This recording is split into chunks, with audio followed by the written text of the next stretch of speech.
Urdu teacher کے معزز سامعین السلام علیکم۔ آج کے ویڈیو میں ہم بات کریں گے لسانیات کی تاریخ کے حوالے سے۔ لسانیات زبان کا علم ہے۔ ویسے تو یہ علم انتہائی پرانا ہے، لیکن سائنٹیفک طریقے سے زبان کے مطالعے کے حوالے سے یہ علم انتہائی جدید ہے، کیونکہ زبان کا سائنسی مطالعہ ماضی قریب میں شروع ہوا۔ زبان کے مطالعے کی بات کی جائے تو اس کے نقوش قبل مسیح کے زمانے سے جڑے ہوئے نظر آتے ہیں۔ حضرت عیسیٰ علیہ السلام کی پیدائش سے قبل ہی زبان کے بارے میں جاننے کی کوشش شروع ہو گئی تھی۔ اس زمانے میں یونانی علماء نے زبان کی ساخت پر غور کرنا شروع کر دیا تھا۔ ان علماء میں افلاطون اور ارسطو کے نام قابل ذکر ہیں۔ دونوں کی تحریروں میں اس بات کے شواہد موجود ہیں کہ دونوں فلاسفروں نے زبان کی ساخت اور ماہیت کے حوالے سے جاننے کی کوشش ضرور کی تھی، لیکن اس زمانے میں علم زبان کے لیے موجودہ دور کے مقابلے میں کوئی اصول بنائے گئے تھے، نہ قواعد تھے، نہ ہی جاننے کی اس کوشش کو سائنسی کہا جا سکتا ہے۔ یونان کے علاوہ اس زمانے میں ہندوستان میں بھی زبان کے مطالعے کے شواہد ملتے ہیں۔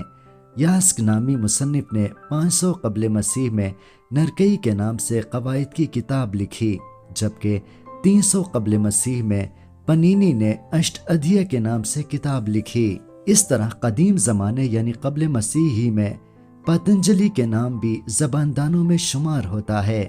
12ویں صدی میں ہیم چندر نے سدھ ہیم چندر کے نام سے قواعد کی کتاب لکھی۔ 17ویں صدی میں جب یورپ کے لوگ مذہب کی اشاعت اور تجارت کے لیے دیگر ممالک کے سفر کیے تو انہیں دوسرے ممالک کی زبانیں سیکھنے کی ضرورت محسوس ہوئی۔ جب وہ دوسری زبانیں سیکھ رہے تھے تب ان پر انکشاف ہوا کہ ان کی زبان اور غیر ملکی زبانوں میں کافی مماثلت موجود ہے۔ اس طرح یورپ کے اہل دانش نے مختلف زبانوں کے بارے میں اپنی آراء پیش کرنا شروع کیا۔ لسانیات کو وجود دینے میں یہ دور بھی اہم تھا۔ 18ویں صدی میں روسو نے زبان کی ابتدا کے حوالے سے اپنا موقف پیش کیا۔ کچھ لوگوں نے مل کر پہلی بار زبان کی بنیاد رکھی ہوگی، یہ روسو کے الفاظ تھے۔ اسی صدی میں جان ہرڈن نے لسانیات کی ترقی کا راستہ ہموار کیا۔ انہوں نے 1772 میں اوریجن آف لینگویج کے عنوان سے ایک مضمون لکھا، جس میں انہوں نے اپنی رائے کا اظہار کرتے ہوئے کہا کہ زبان کسی انسان کے ذریعے سے نہیں بنی، بلکہ یہ قدرت کا عطیہ ہے۔ انہوں نے زبان کی تبدیلیوں اور نئی زبانوں کے وجود کے حوالے سے بھی اپنے خیالات کا اظہار کیا۔ اس طرح ہارڈر نے آنے والی نسلوں کے لیے زبان کا مطالعہ آسان بنا دیا۔ 18ویں صدی کے اواخر تک یورپ کے محققین نے لسانیات کے لیے کافی کام کیا ہوا تھا۔ 19ویں صدی میں لسانیات باقاعدہ اور ترتیب وار ہو چلی۔ اس صدی کی ابتدا میں لسانیات کو ترقی دینے والوں میں شیگل کا نام قابل ذکر ہے، جنہوں نے سنسکرت اور یورپی زبانوں میں مماثلت کا دعویٰ کیا اور سب سے پہلے تقابلی قواعد کا تذکرہ کیا۔ شیگل نے دنیا کی زبانوں کو 2 گروہوں میں تقسیم کیا۔ پہلا گروہ سنسکرت اور اس سے متعلق زبانیں، جبکہ دوسرا گروہ غیر سنسکرت زبانوں کا گروہ تھا۔ البتہ انہوں نے چینی زبان کو اس گروپ سے الگ کر دیا تھا۔ راسک کا نام بھی اس دور میں لسانیات کو ترقی دینے والوں بلکہ علم اللسان کے نمائندے کے طور پر جانا جاتا ہے۔ اس طرح دھیرے دھیرے زبان کا علم لسانیات بن کر دیگر علوم کے دائرے میں داخل ہوا۔ ماہرین لسانیات نے اپنی کوششوں سے لسانیات کو خواص کے ہاتھوں سے عام لوگوں تک پہنچانے میں اپنا کردار ادا کیا اور اسے ترقی دے کر سائنس بنا دیا۔ اردو زبان میں لسانیات کی ابتدا کی بات کی جائے تو آغاز میں ہماری لسانیات صرف قواعد تک محدود تھی، اور یہ قواعد بھی انگریزوں نے ترتیب دی تھی۔ اردو بولنے والوں میں خان آرزو اور انشاءاللہ خان انشا لسانیات کے مبتدیوں میں شمار ہوتے ہیں۔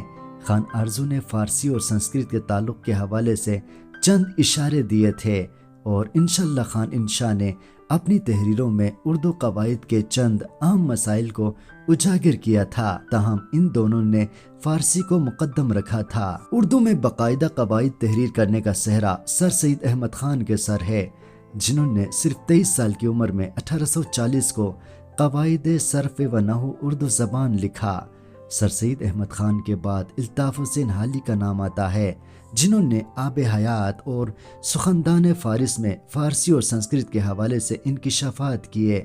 اس طرح وقت کے ساتھ ساتھ اردو زبان میں بھی لسانیات عام ہونے لگی۔ لیکن ایک بات کا تذکرہ میں ضروری سمجھتا ہوں کہ اردو زبان میں لسانیات کی ترقی کے لیے وہ کام نہیں ہوئے جو یورپ میں کیا گیا۔ یورپ میں لسانیات کو انتہائی اہمیت اور مقبولیت حاصل ہے، اور اس کے مقابلے میں ہمارے ہاں لسانیات صرف پڑھنے پڑھانے تک مؤثر ہے، جبکہ لسانیات کے حوالے سے جامع اور مستند کتابیں بھی پڑھنے کو نہیں ملتی۔ موجودہ دور میں اس امر کی اشد ضرورت ہے کہ ہمارے زباندان اہل علم لسانیات کے علم کی باریکیوں کے حوالے سے کتابیں تحریر کریں اور اس علم کو آسان بنائیں۔ ہمارے پاس دستیاب کتابوں کا انداز بھی انتہائی آسان زبان میں نہیں ہے کہ جنہیں ہر کوئی آسانی سے سمجھ سکے۔ امید کی جا سکتی ہے کہ مستقبل قریب میں اردو زبان میں لسانیات کو جاننے کا شوق رکھنے والے پیدا ہوں گے، اور ہمارے زباندان اہل دانش اور سخنور لسانیات کے حوالے سے جامع اور آسان کتابیں تحریر کریں گے، اور ان کتابوں کے ذریعے لسانیات کو سمجھنے کی خواہش رکھنے والے طالب علموں کی مدد کریں گے انشاءاللہ۔